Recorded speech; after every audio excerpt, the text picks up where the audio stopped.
the belief will become stronger that there's doubt. All of us have doubt that. Well, now wait a minute. Did you tell us that your other shoulder was hurting?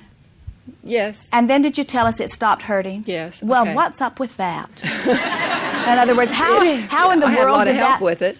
What you had was help that caused you to allow. In other words, when you want something and you believe that this process is necessary for the achievement of it and you offer the process, then you achieve it, you see. And so, are you not getting help on this other?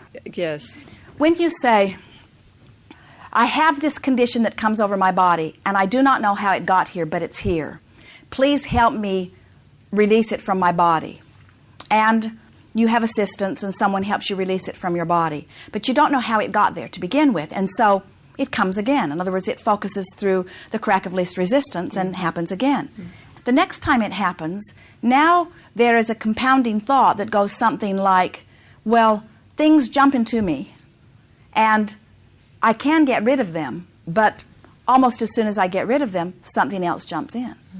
It's the biggest hindrance with the predominant philosophy around Western medicine, which says we'll find what's wrong and we'll deal with what's wrong, because what happens is no matter how it's dealt with, whether it's cut out or rubbed out or medicated out, there is this belief that now lies within you that expects another and another. We'll see someone go for an examination, fearful of what they might find, but believing that they have to go find it while it's small. And then it is found, something is found, and then it is cured. And the time of relief is minuscule. It is amazing because almost faster than the cure is found and the well-being is noted on the doctor's chart, the expectation for the next thing going wrong begins, you see. And you can't win in that process, in other words, because no matter how many cures there are, there's always going to be something else to be cured, you see. Until you finally get it, that well-being is the dominant stream and that the only reason that anybody is not well is because they've found thoughts that pinch off the wellness. And once you discover how to stop pinching off the wellness, then well-being exists within you forevermore. Okay. You see. Okay. Oh, it is such a far-reaching, satisfying. And then you reach this place. Esther said to Jerry the other night, they were having dinner somewhere and hearing a conversation next to them of someone who was very worried about health. And Esther said, I feel so joyful that I now have no fear relative to the subject of bodily conditions. She said, I remember when Abraham said, cancer will feel like mustard to you.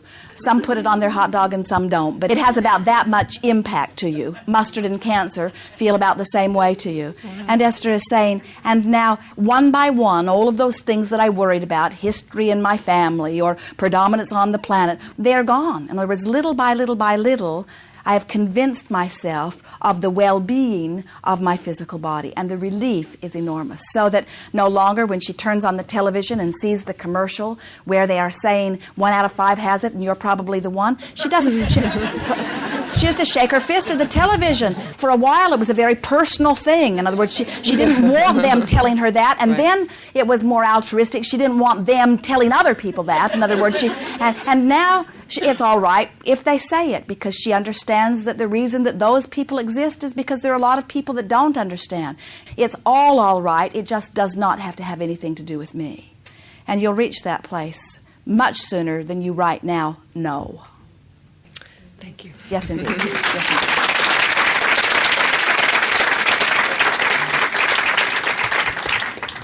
On the aisle? Yes, right here.